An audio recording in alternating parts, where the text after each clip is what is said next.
శోకము రెండు కారణముల చేత కలుగుతుంది. ఒకటి, మనుష్యుడు తనంత తానుగా ఉండేటటువంటి రాగము ద్వేషము వీటి వలన కలుగుతుంది. రాగము అంటే ఏదో ఒక వస్తువు మీద ఉండేటటువంటి విశేషమైన వ్యామోహం, దాన్ని పొందాలనేటటువంటి ఆతృత. ఎవరో ఒక ఆయనకి ఓ ఆవుని కొనుక్కుని ఇంట్లో పెట్టుకుని రోజు గోసేవ చెయ్యాలని కోరిక. ఆయన ప్రారంధం ఎప్పుడు ఓ అపార్ట్మెంట్లో ఏ సెకండ్ ఫ్లోర్లోనో థర్డ్ ఫ్లోర్లోనో ఉండవలసి వచ్చింది అనుకోండి, ఆయన గుర్తొచ్చినప్పుడల్లా బాధపడతాడు. అయ్యో, నేను ఒక్క గోవుని కొనుక్కుని ఇంట్లో పెట్టుకుని రోజు దాన్ని గడ్డితో తుడిచి కాస్త కుడితి పెట్టి దానికి ఇంత పృష్ఠభాగంలో పసుపు రాసి బొట్టు పెట్టి ఒక్క పువ్వు వేయలేకపోతున్నానే అని బాధపడతాడు. కాబట్టి ఎక్కడ కోరిక ఉంటుందో అక్కడ తీరనప్పుడు దుఃఖం ఉంటుంది. ఎక్కడ ద్వేషం ఉంటుందో, అంటే కోరికకి వ్యతిరేక పదం ద్వేషం, ఎక్కడ మనం ఇతరులను ద్వేషించే కారణం ఉంటుందో అక్కడ కూడా శోకం ఉంటుంది. ఈ శోకము కోరిక తీరనప్పుడల్లా శోకం పుడుతుంటుంది. భాగవతంలో ఒక చిత్రమైనటువంటి విశేషం చెప్తారు. జీవితం అనగా ఏమి అంటే చేసిన సంకల్పాలు, అంటే కోరికలు. ఆ కోరికలు తీరినప్పుడు కలిగిన సుఖము, కోరికలు తీరనప్పుడు కలిగిన దుఃఖము కూడితే వచ్చినది జీవితము, అంతే. కాబట్టి ఆ శోకం అనేటటువంటిది తన ప్రయత్నం వలన, తన కోరికల వలన వస్తూ ఉంటుంది. ఇక రెండవ శోకం దేని వలన వస్తుంది అంటే ఈశ్వరుడు ఈ ప్రకృతి యందు చేసినటువంటి నియమం వల్ల వస్తుంది. ఏమిటి ఆ నియమము అంటే ప్రతి శరీరం వెళ్ళిపోవలసిందే, అది ఈశ్వరుని యొక్క శాసనం. అందుకే దీనికి మర్త్యలోకం అని పేరు.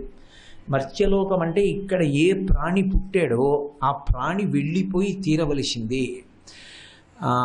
భాగవతంలో పోతన గారు ప్రహ్లాదోపాఖ్యానంలో మాట్లాడుతూ హిరణ్యాక్షుడు మరణించినప్పుడు హిరణ్యకశిపుడు తల్లికి ఆ తర్వాత మరదల్ని ఊరడించడానికి వెళ్ళి ఓ మాట చెప్తాడు. మచ్చిక వీరికెల్ల బహుమాత్రము చూజ్యము దేహి పుట్టుచున్ చచ్చుచునుండ చూచెదరు తా చవకమానడు వారి భంగి ఈ చచ్చిన వానికి ఇచ్చెదరిదెక్కడి చూజ్యము ఎచ్చట నుండి వచ్చెనచ్చటికి పువ్వుట నైజము ప్రాణికోటికి అంటాడు. ఇదో చిత్రమైన ప్రపంచం. ఇందులో ఎవరూ ఉండిపోయేవాళ్ళు లేరు, అందరూ వెళ్ళిపోయేవాళ్ళే. మచ్చిక వీరికెల్ల బహుమాత్రము చూజ్యము దేహి పుట్టుచున్ చచ్చుచునుండ చూచెదరు తా చావకమానుడు వారి భంగి ఈ చచ్చిన వానికి ఇచ్చెదరు. అందరూ వెళ్ళవలసిందే, కానీ ఎవరో ఒకడు చనిపోయినప్పుడు మిగిలిన వాళ్ళు ఏడుస్తుంటారు. ఎందుకంటే వాడు వెళ్ళిపోయాడు, మేము ఉండిపోయామని. కానీ వాళ్ళు వెళ్ళిపోవలసిందేగా. ఎచ్చట నుండి వచ్చనచ్చటికి పోవుట నైజము ప్రాణికోటికి, ఎక్కడి నుంచి వచ్చాడో అక్కడికి వెళ్ళిపోవద్దా? నేను హైదరాబాద్ వచ్చాను, ఉండిపోతానా ఏమి? వెళ్ళిపోతాను మళ్ళీ కాకినాడ వెళ్ళిపోయిన వాడిని కాకినాడలో ఉండిపోతానా ఏమి? 10 ఏళ్ళు కాకపోతే 15 ఏళ్ళు కాకపోతే 20 ఏళ్ళు. నేడో రేపటికో కాదేని ఈనాటికో అంటాడు దుర్జటి. అలా ఎక్కడి నుంచి వచ్చానో మళ్ళీ అక్కడికి వెళ్ళిపోవలసిందే. కాబట్టి ఎచ్చట నుండి వచ్చనచ్చటికి పోవుట నైజము ప్రాణికోటికి. ప్రకృతి యందు ఈశ్వరుని యొక్క శాసనం. ఏ ప్రాణి ఉండడానికి వీల్లేదు. ఈ లోకంలో పుట్టాడు అంటే ఆ ప్రాణి వెళ్ళిపోవలసిందే ఏదో ఒక రోజున. అలా వెళ్ళిపోవడం అనేటటువంటిది ఈశ్వర శాసనం కనుక ఆ ప్రాణి వెళ్ళిపోయినప్పుడు మిగిలిన వాళ్ళు బాధపడతారు అనుబంధము వలన. ఓ తల్లి వెళ్ళిపోతుంది, తండ్రి వెళ్ళిపోతాడు, తాతగారు వెళ్ళిపోతారు. అంతకన్నా కిందవి చెప్పకూడదు, అమంగళకరం కనుక ఆ మాటలు నోటితో అనకూడదు. పెద్దవాళ్ళని అనడం, ఆ పెద్దవాళ్ళు వెళ్ళిపోవడం అనేటటువంటిది తథ్యం కాబట్టి అక్కడ వరకు అనొచ్చు. కాబట్టి వెళ్ళిపోవడం అనేటటువంటిది జరుగుతుంది, కానీ అనుబంధం అనొకటి ఉంటుంది. అమ్మని మించినటువంటి రూపం లోకంలో ఇంకోటి ఉండదు. రాశీభూతమైనటువంటి ఆప్యాయత అమ్మంటే. అటువంటి అమ్మ వెళ్ళిపోయినా, నాన్నగారు వెళ్ళిపోయినా, తాతగారు వెళ్ళిపోయినా ఏడుస్తాడు, శోకాన్ని పొందుతాడు. అసలు ఇంకొక మాట చెప్పాలి అంటే అలా శోకించకపోతే వాడు మనుష్యుడు కాడు. మనుష్యుడన్న తర్వాత శోకించి తీరుతాడు. ఆ అనుబంధం ఉండాలి. ఆ అనుబంధం లేకపోతే దానికి ఆ జీవితానికి అర్థం లేదు. కాబట్టి శోకము 2 కారణముల వలన వస్తూ ఉంటుంది. ఇందులో ఒక శోకంలో ఉన్నవాడిని ఊరడించడానికి ఎప్పుడూ లోకం సిద్ధంగా ఉంటుంది. అందుకే కొంచెం మొరటుగా చెప్పబడేటటువంటి సామెత ఒకటి ఉంటుంది. పిలవకపోయినా పరామర్శకి వెళ్ళు, పిలిచినా 12వ రోజు భోజనానికి మాత్రం వెళ్ళకు అని. ఎందుచేత అంటే పిలవకపోయినా వారిని ఊరడింప చేసి మళ్ళీ సమాజంలో వాడి కర్తవ్యంలో వాడిని నిలబెట్టాలి. అందుకని వెళ్ళాలి, వెళ్ళి ప్రోత్సహించి మళ్ళీ జీవనంలోకి తీసుకురావాలి, జీవన స్రవంతిలోకి. భోజనానికి వెళ్ళొద్దంటారు. కారణం ఏమంటే ఏమో పాపం ఉందో లేదో, ఏదో తల్లో తండ్రో వెళ్ళిపోయారని భోజనాలు పెడుతున్నాడు, ఉందో లేదో తెలుసుకోకుండా గబుక్కుని వెళ్ళిపోకు భోజనానికి అని. ఉంది అని స్థిరత్వం కుదిరితే వెళ్ళొచ్చు, దాంట్లో ఏం సందేహం లేదు. కాబట్టి ఊరడించడం అనేటటువంటిది ఒక శోకమునందు ఎప్పుడూ లోకం సిద్ధంగా ఉంటుంది. తల్లో తండ్రో వెళ్ళిపోయినప్పుడు ఊరడించడానికి సమాజం అంతా కూడా నడుము కట్టుకుని ఉంటుంది, మేము ఉన్నాము అని అండగా నిలబడతారు. ఇంకొక శోకం ఉంటుంది, అది స్వయంకృతం. స్వయంకృతం అని నేను ఎందుకంటున్నానంటే, నేను ఒక మాట అంటే మీరు కొంచెం వెంటనే దాని గురించి ప్రతిస్పందించకండి, మీరు బాగా ఆలోచించండి. అసలు ఈ సృష్టి యందు పరమేశ్వరుడు సృష్టించిన సమస్య లేదు. పరమేశ్వరుడు ఈ సృష్టిలో ఏ సమస్యని పెట్టలేదు. ఆయన సృష్టి చాలా చక్కగా తేటతెల్లంగా ఎక్కడ ఏ ఇబ్బంది లేకుండా ఏర్పాటు చేశాడు. హాయిగా మీరు ఇలా జీవించండి అన్నాడు. సమస్య అన్నది ఎప్పుడైనా ఎక్కడైనా పుడితే కేవలము మనసులలో ఉండేటటువంటి రాగద్వేషముల వలన జనిస్తుంది తప్ప, అసలు అవి లేనప్పుడు నిష్కల్మషంగా ఉన్నాడు అనుకోండి, అసలు సమస్య అన్నది ఏర్పడే అవకాశం ఉండదు. అందుకే ఈ కష్టం అనేటటువంటిది మనిషికి ఎప్పుడు జనిస్తుంది అంటే మనోజనితం. అందుకే కష్టం అన్నది అందరికీ ఒకలా ఉండదు. వేదాంతంలో ఒకడికి కష్టం, ఒకడికి కష్టం కాదు. యథార్థమునకు కష్టము సుఖమునకు హేతు, సుఖము కష్టమునకు హేతు. నేను ఈ మాట అంటే మీకు కొంచెం అయోమయంగా అనిపించవచ్చు. కష్టం ఎక్కడుందో అదే సుఖానికి కారణమవుతుంది, ఏది సుఖమో అదే కష్టానికి కారణమవుతుంది. నేను మీకు తేలిగ్గా అర్థమయ్యేటట్టు చెప్పాలి అంటే, నేను ఉదయిస్తున్న సూర్యబింబాన్ని చూడాలి అనుకున్నాను. నడుస్తూ వస్తున్నాను, ఒక పెద్ద చెట్టు అడ్డొచ్చింది. అరే రే ఈ చెట్టు అడ్డొచ్చిందిరా, సూర్యబింబం కనపట్టలేదనుకున్నాను. గాలి వేసి చెట్టు కొమ్మలు ఇలా పక్కకి వెళ్ళాయి. ఇప్పుడు నాకు సూర్యబింబం కనపడింది. సూర్యబింబం కనపడడానికి ఏది కారణం? ఆ కొమ్మలే, అవి పక్కకి వెళ్ళడమే. ఆ వెళ్ళిన కొమ్మలే కాసేపు ఆగి మళ్ళీ అడ్డొస్తాయి. ఇప్పుడు మళ్ళీ ఎవరు దుఃఖానికి కారణం? ఆ చెట్టు కొమ్మలే. ఏది సుఖానికి కారణమో అదే దుఃఖమునకు కారణము. ఎందుచేత అంటే దేని వలన ఎక్కువ సుఖాన్ని పొందుతావో అదే ఎక్కువ దుఃఖానికి కూడా కారణమవుతుంది. కారణం ఏంటంటే దాని మీద అంత అభిమానం ఏర్పడిపోయింది కాబట్టి, అది సృష్టిలో వెళ్ళిపోవడం జరుగుతుంది కాబట్టి, అది వెళ్ళిపోయిన నాడు నువ్వు దాన్ని తట్టుకోలేక విశేషమైన శోకానికి గురవుతాడు. రెండు, మనం గత జన్మలలో చేసిన పాపపుణ్యములు ఉంటాయి, అవి ఈ జన్మలో సుఖదుఖములుగా అనుభవంలోకి వస్తాయి. దేవీ భాగవతంలో వ్యాసుడు అంటాడు, కాలోహి బలవాన్ కర్త సతతం సుఖదుఖయో నరాణం పరతంత్రాణం పుణ్యపాపానుయోగత అంటాడు. ఏదో గతంలో చేసిన పాపం పుణ్యం ఉన్నాయి, అటువంటి వారికే మర్త్యలోకంలో జన్మనిస్తారు. ఎవరికి తెలుసు? ఒక్క పరమేశ్వరుడికే తెలుసు, మనకి తెలియదు. ఆయన వాటిని లెక్కలో పెట్టుకుంటాడు. పెట్టుకుని ఇవాల్టి రోజున వీడికి పాపానికి ఫలితం ఇస్తున్నానంటాడు. ఆ రోజున దుఃఖించాలి. ఒక రోజున చేసిన పుణ్యానికి ఫలితం ఇస్తున్నానంటాడు, సుఖిస్తాడు, నవ్వుతాడు. ఓ రోజు ఏడుస్తాడు, ఓ రోజు నవ్వుతాడు. ఒక రోజులోని ఓ గంట నవ్వుతాడు, ఓ గంట ఏడుస్తాడు. ఇది పరమేశ్వరుని యొక్క లీలా విలాసం. ఆయన కర్మ ఫలితాన్ని అనుభవింపచేస్తాడు శరీరాన్ని ఇచ్చి. ఇందులో శోకము రావడం అంటూ జరుగుతుంది. మనుష్య జన్మ యందు శోకము లేకుండా ఉండదు. అసలు మొట్టమొదట ప్రాథమికంగా ఈ విషయాన్ని ఎట్టి పరిస్థితుల్లో అంగీకరించవలసినదే. నాకు ఏ కష్టం ఉండకూడదండి, నాకు ఏ దుఃఖం ఉండకూడదండి అంటే అసలు మనుష్య జన్మలో ఉండడు. మనుష్య జన్మలో ఉన్నాడు అంటే దాని అర్థం ఏమిటంటే సుఖము దుఃఖము రెండూ అనుభవించి తీరవలసిందే. అందుకు అవసరమైతేనే మనుష్య శరీరాన్ని ఇస్తారు, లేకపోతే మనుష్య శరీరంలోకి ప్రవేశపెట్టరు. కేవల సుఖాలే అనుభవించాలి, పుణ్య ఫలితమే ఇతని చేత అనుభవింపచేస్తాను అన్నాడు అనుకోండి ఈశ్వరుడు, దేవతల యొక్క శరీరంలోకి ప్రవేశపెడతారు. అప్పుడు కేవలం సుఖమే. క్షీణే పుణ్యే మర్త్యలోకం విశంతి. ఆ పుణ్యం అయిపోయాక మళ్ళీ కింద పడిపోతాడు. సుఖం దుఃఖం పాపం పుణ్యం రెండూ అనుభవించేయాలంటే మనుష్య శరీరంలోకి వస్తాడు. అందుకే అసలు మనుష్యుడు ఎప్పుడూ దేనికి సిద్ధంగా ఉండాలి అంటే అన్ని వేళలా సుఖంగా ఉండడము సాధ్యము కాదు. నేను ఈ శరీరంలో ఉన్నాను కనుక. ఓ జ్వరం వస్తుంది, క్రిందటి సంవత్సరం 2 గంటలు కూర్చుని మాట్లాడినటువంటి వాడు ఈ సంవత్సరం కుర్చీలో కూర్చోవచ్చు, మోకాళ్ళు నొప్పి వచ్చి సిద్ధపడి ఉండాలి. ఎందుకని అంటే శరీరం కాబట్టి, శరీరం వలనే దుఃఖం అనుభవింపచేయాలి కాబట్టి ఈశ్వరుడు ఏదో గత జన్మల్లో చేసిన పాపం పోవడానికి ఓ మోకాళ్ళు నిప్పెట్టేటట్టుగా చేసి ఆ పాపాన్ని అక్కడతో తీసేస్తారు. అంతే తప్ప ప్రతి చిన్న విషయానికి కూడా అయ్యో నాకు దుఃఖం ఏమిటండి, నాకు దుఃఖం ఏమిటండి, నాకు దుఃఖం ఏమిటండి అనుకున్నవాడు అసలు జీవితంలో ఏదీ సాధించలేడు. ఎందుచేత అంటే కుండలో నీళ్లు ఎందుకు పోస్తారు? చల్లగా ఉండాలి కాబట్టి పోస్తారు. నీళ్లు వేడిగా ఉంచుకోవాలనుకున్నవాడు కుండలో ఎందుకు పోస్తాడు? కుండలో పోయిడు, ఎండలో పెడతాడు. కుండలో పోసిన నీరు చల్లగా ఉండాలనుకున్నట్టే ఈ కుండలోకి ఈశ్వరుడు ప్రవేశపెట్టాడు అంటే సుఖదుఖములు రెండూ అనుభవింపచేయడానికే ప్రవేశపెడతాడు. కాబట్టి దుఃఖస్పర్శ లేకుండా ఏ మనుష్యుడు ఉండడు. ఆ వచ్చేటటువంటి దుఃఖం, ఆ వచ్చేటటువంటి శోకం అకస్మాత్తుగా వస్తుంది. ఒక్కొక్కసారి ఏదో తెలిసి చెప్పి ఈశ్వరుడు ఇవ్వడు పాపానికి ఫలితాన్ని. కానీ రామాయణంలో వాల్మీకి మహర్షి ఒక అద్భుతమైనటువంటి ప్రతిపాదన చేయించారు. అయోధ్యకాండలో కౌసల్యాదేవి చేత చెప్పించారు ఈ మాట. శోకో నాశయితే ధైర్యం, శోకో నాశయితే శృతం, శోకో నాశయితే సర్వం, నాస్తి శోక సమోరిపు.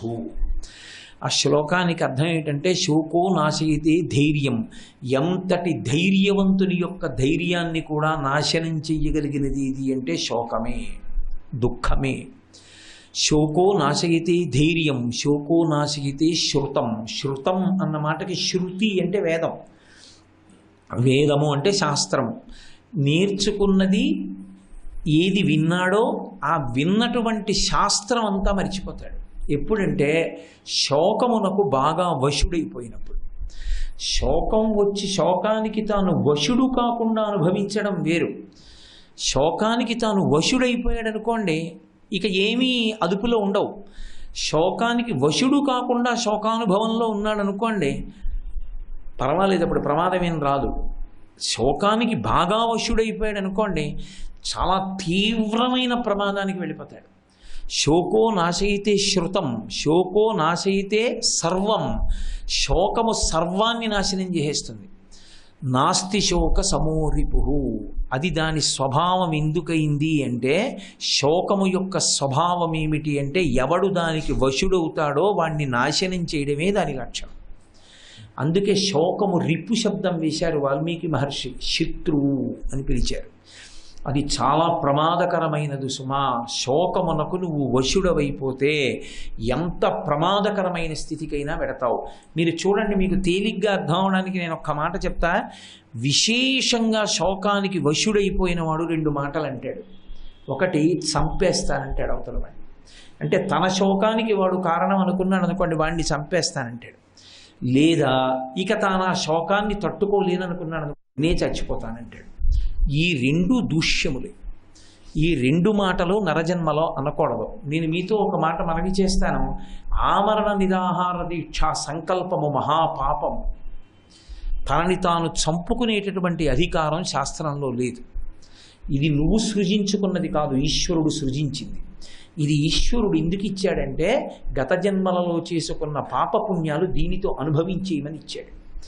అందుకే మహాత్ముల యొక్క వేదాంత ధోరణి వేరుగా ఉంటుంది. కంచికామకోటి పీఠాధిపత్యం వహించిన ప్రాతస్మరణీయులు మహాపురుషులు చంద్రశేఖరేంద్ర సరస్వతి మహాస్వామి వారికి పూర్వాశ్రమంలో ఒక్కతే చెల్లెలు. ఆ చెల్లెలు కటిక దరిద్రంలో ఉండేవారు. ప్రపంచమంతటా ఉన్న వాళ్ళందరూ ఆయన శిష్యులే. వారు వృద్ధాప్యంలో ఉండగా నడిచి వస్తుంటే అన్ని వాహనాలు ఆపేసి రహదారులకి 2 పక్కల నేల మీద పడిపోయేవారు ఆయనకి నమస్కరిస్తూ. ఒకప్పుడు వచ్చి అడిగారు, మీ చెల్లెలు ఇంత దరిద్రంలో ఉన్నారు, మీరు ఒక్కసారి అంటే మేము ఆమెకి ఆర్థిక పరిపుష్టిని చేకూరుస్తాం. ఆయన కళ్ళు మూసుకొని కాసేపు ఆలోచించి అన్నారు, వద్దు, ఈ జన్మలో అనుభవించేనివ్వండి అన్నారు. మీరు ఒక్కటి ఆలోచించండి, గత జన్మలో చేసిన పాపం ఏదో ఉంది. ఆ పాపం పోవాలి. ఎలా పోతుంది? అనుభవంతో పోతుంది. అనుభవించేస్తే పోతుంది. ఎవరో ఒకడు తప్పు చేశాడు, వాడిని తీసుకెళ్ళి కారాగారంలో పెట్టారు 3 నెలలు, పోయింది అక్కడితో వాడు చేసిన దోషం. వదిలిపెట్టేస్తారు బయటికి. అలాగే మనం పెట్టుకున్న తీరు ఎలా ఉంటుందో పరమేశ్వరుడు పెట్టిన శాసనం అలాగే ఉంటుంది. గత జన్మలలో చేసిన పాపాన్ని పోగొట్టుకోవడానికి ఇది ఒక సాధనం. దీంతో అనుభవిస్తే కానీ పోదు, ఇది అనుభవించాలి. ఇది అనుభవించాలి అంటే దీనికి రోగం అనొకటి వస్తుంది, రోగము చేత పోగొట్టుకుంటుంది. ఏదో బాధ కలగాలి, ఎవరో చాలా బాధపడిపోయి వేడిక్కిపోయేటట్టు ప్రవర్తించావు, ఓ 4 రోజులు నీకు జ్వరం వస్తుంది. ఇప్పుడు జ్వరం వచ్చింది అంటే ఒకడిని నువ్వు వేడెక్కించిన బాధ ఇప్పుడు పోయింది అని. అందుకే ఎవరికైనా ఏదైనా కష్టం వస్తే అయ్యో పాపం అంటారంటే గతంలో చేసిన పాపం ఇలా పోతోంది అని దాని అర్థం. కాబట్టి పాపం పోవాలన్నా పుణ్యం యొక్క ఫలితాన్ని అనుభవించాలన్నా ఒక సాధనం ఒకటి ఉండాలి జీవుడికి. ఆ సాధనము శరీరం. అసలు పెద్ద రహస్యం అక్కడుంది. అందుకే లోకంలో ఒక సామెత ఉంటుంది, పాపీ చిరాయు సుకృతి గతాయు అని. పాపీ చిరాయు, చాలా కాలం బ్రతికినటువంటి వాడు పాపిష్ఠ అని. అంటే దాని అర్థం దీర్ఘాయుష్మంతులందరూ పాపిష్టి వాళ్ళేనా? కాదు, అలా కాదు అర్థం చేసుకోవలసిందే. పాపాన్ని అనుభవింప చెయ్యాలి అనుకుంటే ఈశ్వరుడు శరీరాన్ని ఉంచాలి. చాలా కష్టపడిపోతూ కూడా ఉండిపోయాడు అనుకోండి, అప్పుడు పాపిష్టంగా ఉండిపోయాడు అని. ఎందుచేత అంటే శరీరాన్ని అలా ఉంచితే తప్ప వాడి పాపాన్ని అనుభవింప చేయడం కుదరదు. అందుకని జీవుణ్ణి విడుదల చేయకుండా ఉంచేస్తాడు ఈశ్వరుడు, ఆ శరీరంలో ఉంచుతాడు. అది ఎన్ని బాధలు పడిపోతూ ఉంటుందో అందులోంచి విడడం. ఆ విడని కారణం చేతి ఇప్పుడు ఆ దీర్ఘాయు ఎందుకు పనికొచ్చింది? పాపం అనుభవించడానికి పనికొచ్చింది. అందుకని పాపీ చిరాయు. అంతేకాని మహాత్ములైనటువంటి వారు దీర్ఘాయుష్మంతులైతే వారికి ఇది అన్వయం అవుతుందా అండి అంటే అన్వయం అవ్వదు. కాబట్టి శరీరము దేనికి ఉపకరణము అంటే సుఖదుఖములను అనుభవించడానికి ఈశ్వరుడిచ్చిన ఉపకరణం అయినప్పుడు దీన్ని కొన్ని కష్టాలు వస్తే యథార్థమునకు అదొక సంతోషకరమైనటువంటి విషయం. ఎందుకు సంతోషకరమైన విషయం అంటే గత జన్మలలో చేసుకున్న పాపం నశించిపోతుంది అక్కడతోటి. కాబట్టి వాడికి అనుభవంలో పోతోంది ఇంకా పాపం. కాబట్టి కష్టపడుతూ దాన్ని పోగొట్టేసుకోవడమే. అంతేకాని ఈ శరీరాన్ని తీసేస్తానంటే మళ్ళీ కొత్తగా ఇంకొక మహాపాపం వస్తుంది. ఈశ్వరుడు ఇచ్చినటువంటి ఉపకరణాన్ని ఈశ్వర శాసనం అయ్యే వరకు పడగొట్టడానికి వీల్లేదు. ఇది నేను కాదు అని తెలుసుకున్నటువంటి ముక్త పురుషుడు కూడా తనంత తాను ఇది పడిపోయే వరకు ఊరుకుంటాడు. అందుకే ఇది నేను కాదని తెలుసుకుని ఆత్మగా ఉండిపోయిన వాడిని జీవన్ముక్తుడు అంటారు. ఆయన శరీరం పడిపోయిన తర్వాత విదేహముక్తి పొందాడు అంటారు. 2 మాటలు అందుకు వచ్చాయి శాస్త్రంలో. భగవాన్ రమణుల దగ్గరికి వెళ్ళి ఈ శరీరంలో ఎందుకు ఉండిపోవాలి, ఇది నేను కాదని తెలిసినా కూడా అంటే వారు అద్భుతమైన మాట చెప్పారు. విస్తరాకు యొక్క చిట్ట చివరి ప్రయోజనం ఏమిటి? పెంటకుప్ప మీద పడేయడమే. అయినా ఆకులు బాదమాకులు తేవాలి, కడగాలి, చీపురు పుల్లలన్నీ సన్నగా విరవాలి, కుట్టాలి, వేసుకోవాలి, దాని నిండా పదార్థాలు వడ్డించుకోవాలి, నెయ్యి వేసుకోవాలి, పరిశేచనం చెయ్యాలి, హవిస్సులు గుచ్చుకోవాలి, ఆ తర్వాత ఆ భోజనాన్ని చెయ్యాలి, భోజనం చేసిన తర్వాత ఉత్తరాపోసనం పట్టాలి, ఉత్తరాపోసనం పట్టిన తర్వాత విస్తరిని తీసి పెంటకుప్ప మీద వెయ్యాలి. అంతేకాని విస్తరాకు ప్రయోజనం పెంటకుప్ప మీదకి వెళ్ళడమని భోజనం చేయకుండా పుట్టిన విస్తరాకులన్నీ పట్టుకెళ్ళి పెంటకుప్ప మీద వేస్తున్నావా? వేయట్లేదు. విస్తరాకు ప్రయోజనం ఎటువంటిదో ఈ శరీరము యొక్క ప్రయోజనం అటువంటిది. దీనితో అనుభవించి, అందుకే దీనికి ఋతుమంతమని పేరు. దీనితో అనుభవించి కష్టం సుఖం అనుభవించి వైరాగ్యం అనేటటువంటి సుఖం వైపుకి అడుగులు వెయ్యాలి. అప్పుడు ఇక ఏది వచ్చినా సంగమును పొందడు. అందుకే వైరాగ్యానికి ఉదాహరణగా దేన్ని చెప్తారు అంటే గాలిని చెప్తారు. గాలి మల్లెపందిరి మించి ఎడుతుంది, మల్లెపూల సంగం తగులుతుంది, అబ్బా సువాసన అంటారు, గాలి పొంగిపోదు. అలా వెడుతుంటే ఒక కుక్క యొక్క కళేబరం మించి వెడుతుంది, వెళ్ళినప్పుడు అబ్బా దుర్వాసన అంటారు, గాలి బెంగపెట్టుకోదు, దేని మించైనా వెళ్ళిపోతుంది. దేనితోటి గాలికి సంగం ఉండదు. ఒకరు పొగిడారని లేదు, ఒకరు తెగిడారని లేదు, అన్నిటి మించి వెళ్ళినట్టు అన్నిటికీ తాను సాక్షిగా ఉంటాడు. పొంగు లేదు, కుంగు లేదు. తుల్య నిందా స్తుతిర్మౌని సంతుష్టో ఏనకేనచిత్ అనికేత స్థిరమతి భక్తిమాన్ మే ప్రియో నరహ అంటాడు గీతాచార్యుడు భగవద్గీత భక్తి యోగంలో. అలా ఆ స్థితికి వైరాగ్య సుఖానికి చేరుకోవాలి. అంతేకాని శరీరాన్ని పడగొట్టే ప్రయత్నం చేయడం, వచ్చినటువంటి చిన్న దుఃఖానికి విచలితుడైపోవడం చెయ్యకూడదు. అలా చేస్తే శోకానికి వశుడయ్యాడా, ఎంత శోకం అన్న దానితో సంబంధం ఉండదు. అది మీరు ఎంతగా పుండుని కిలికితే అంత పెద్ద పుండైనట్టు. ఎంత చిన్న కారణానికి వచ్చిన శోకాన్నైనా భూతద్దం మనసు కాని పట్టుకుందా అది చాలా పెద్ద శోకం కింద మారిపోతుంది. తట్టుకునే శక్తిని శాస్త్రాన్ని ఆధారంగా చేసుకొని, ధర్మాన్ని ఆధారంగా చేసుకొని పొందాలి మనిషి. అది చాలా అవసరం. లేకపోతే ఏమవుతుందంటే మహాపాపములన్నీ దీంట్లోంచి వస్తాయంటే శోకమునకు వశుడైపోవడం వల్లే వస్తాయి. మీరు చూడండి, సాధారణ స్థితిలో పాపం చేయడు. పాపము చెయ్యడానికి కారణం ఎక్కడి నుంచి వస్తుందంటే శోకము నుండే వస్తుంది. కోపం ఎందుకు వస్తుంది అంటే శోకంలోంచే వస్తుంది. బాధలోంచి కోపం వస్తుంది. కోపం వలన ఎంత తప్పైనా చేస్తాడు. అందుకే శోకమునకు వశుడు కాకుండా ఉండడం అన్నదానికి మనిషి ఎప్పుడూ ప్రయత్నం చేస్తూ ఉండాలి.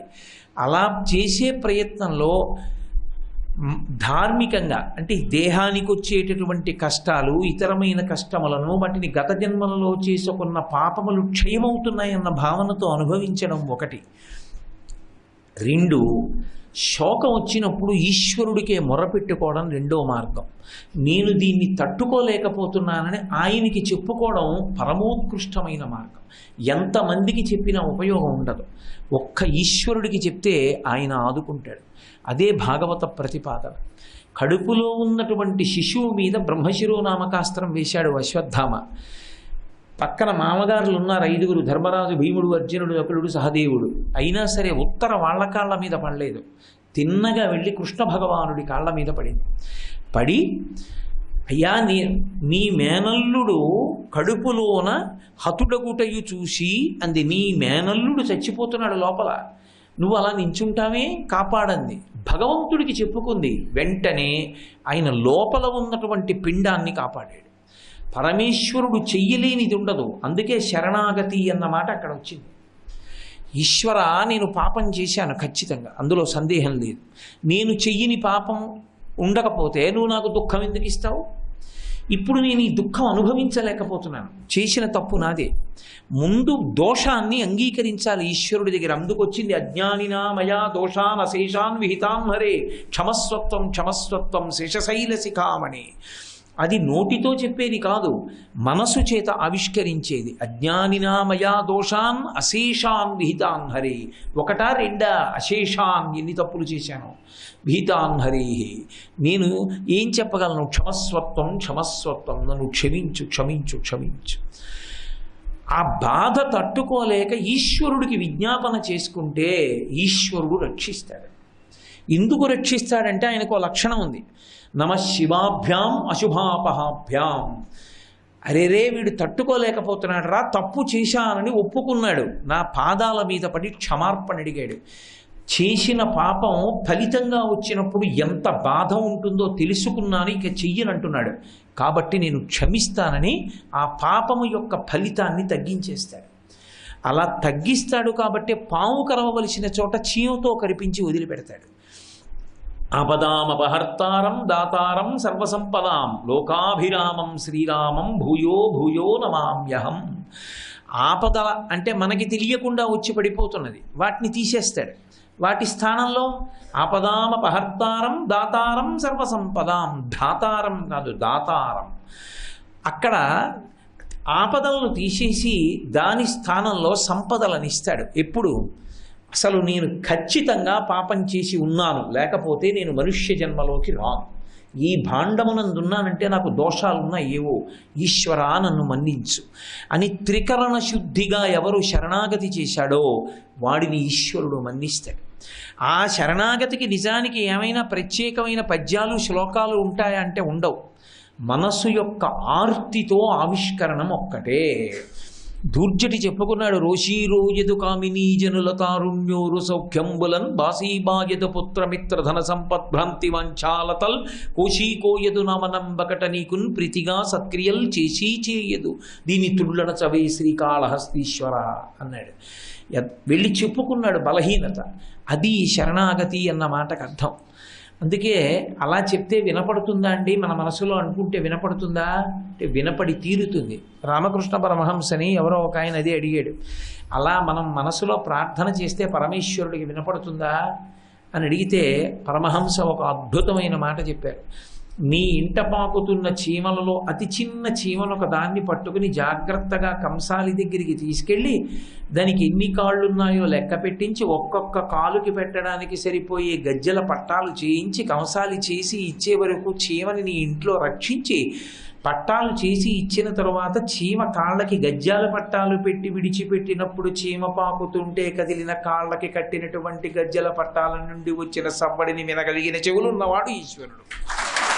కాబట్టి ఆయన ఏది వినలేడు, ఏదైనా వినగలడు. గజేంద్ర మోక్షణంలో ఎక్కడో ఉన్నటువంటి ఏనుగు లావొక్కింతయు లేదు ధైర్యము విలోలంబయ్య ప్రాణంబులా ఠావుల్ దప్పెను మూర్ఛవొచ్చే తనువుండశ్యన్ శ్రమం బయ్యడి నీవే తప్ప ఇతప్పరం బెరుగ మన్నింపందగున్ దీనునిన్ రావే ఈశ్వర కావవే వరద సంరక్షింపు భద్రాత్మక అంటే బయలుదేరి రాలా.